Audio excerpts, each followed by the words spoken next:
Khotbah di atas bukit. Berbahagialah orang yang dianiaya oleh sebab kebenaran, karena merekalah yang mempunyai kerajaan surga.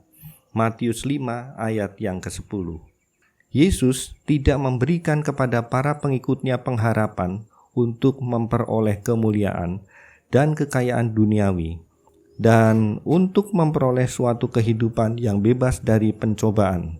Tetapi Dia memperkenalkan kepada mereka hak istimewa untuk berjalan dengan guru mereka pada jalan penyangkalan diri dan celaan, karena dunia tidak mengenal mereka. Dia yang datang untuk menebus dunia yang berdosa, ditentang oleh kekuatan-kekuatan yang terpadu dari musuh-musuh Allah dan manusia. Dalam persekutuan yang tidak berbelas kasihan, orang-orang jahat dan malaikat-malaikat jahat mempersiapkan diri mereka melawan Raja Damai itu.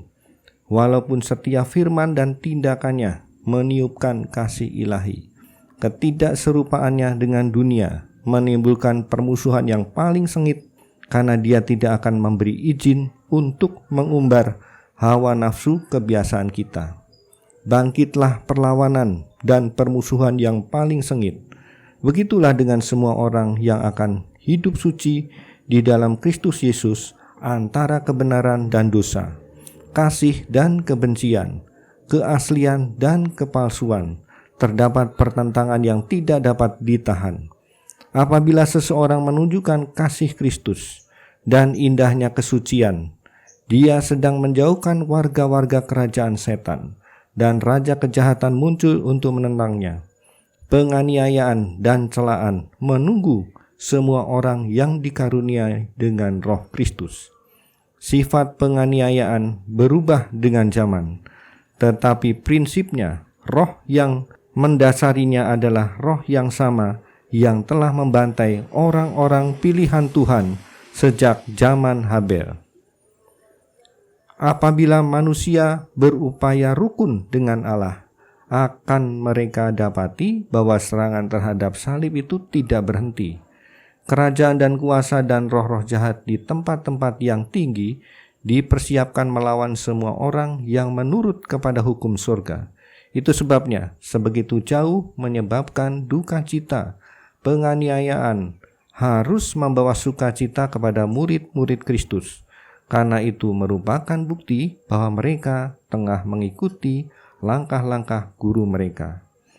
Walaupun Tuhan tidak menjanjikan kebebasan dari pencobaan kepada umat-Nya, Dia telah menjanjikan yang jauh lebih baik. Dia telah mengatakan, selama umurmu kiranya kekuatanmu, cukuplah kasih karuniaku bagimu, sebab justru dalam kelemahanlah kuasaku menjadi sempurna.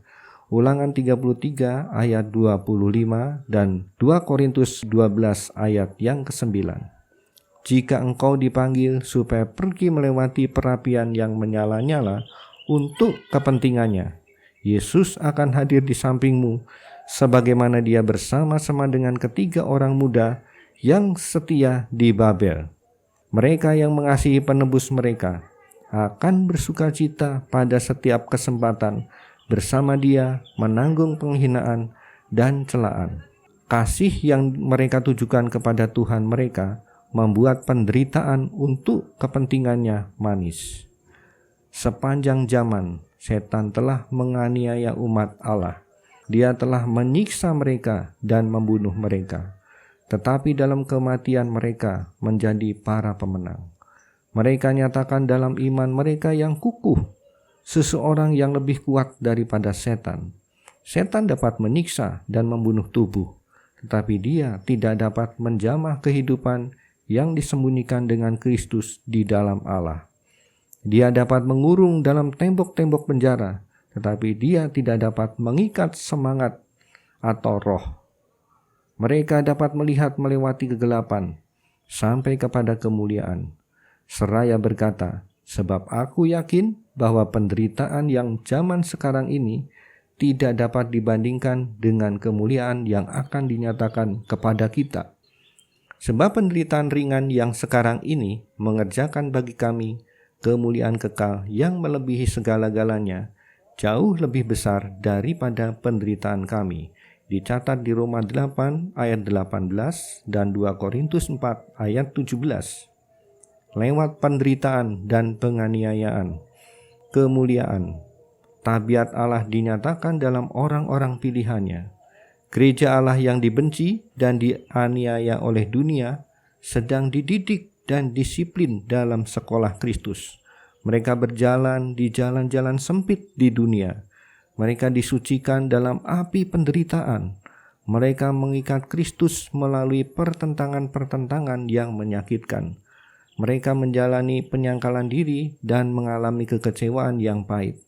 Tetapi pengalaman mereka yang menyakitkan itu mengajarkan kepada mereka kesalahan dan kesusahan dari dosa. Dan mereka melihatnya dengan kebencian. Mengambil bagian dalam penderitaan Kristus berarti dipersiapkan akan mengambil bagian dalam kemuliaan Kristus. Dalam penglihatan yang suci itu, Nabi itu melihat kemenangan umat Allah. Dia berkata, "Dan aku melihat suatu bagaikan lautan kaca bercampur api, dan di tepi laut kaca itu berdiri orang-orang yang telah mengalahkan binatang itu dan patungnya dan bilangan namanya. Pada mereka ada kecapi Allah, dan mereka menyanyikan nyanyian Musa hamba Allah, dan nyanyian anak domba. Bunyinya, besar dan ajaib segala pekerjaanmu ya Tuhan Allah, yang maha kuasa. Adil dan benar segala jalanmu, ya Raja segala bangsa." Mereka ini adalah orang-orang yang keluar dari kesusahan yang besar. Dan mereka telah mencuci jubah mereka dan membuatnya putih di dalam darah anak domba. Karena itu mereka berdiri di hadapan tahta, melayani Dia siang malam di bait sucinya. Dan Ia yang duduk di atas tahta itu akan membentangkan kemahnya di atas mereka. Ditulis di Wahyu 15 ayat 2 dan 3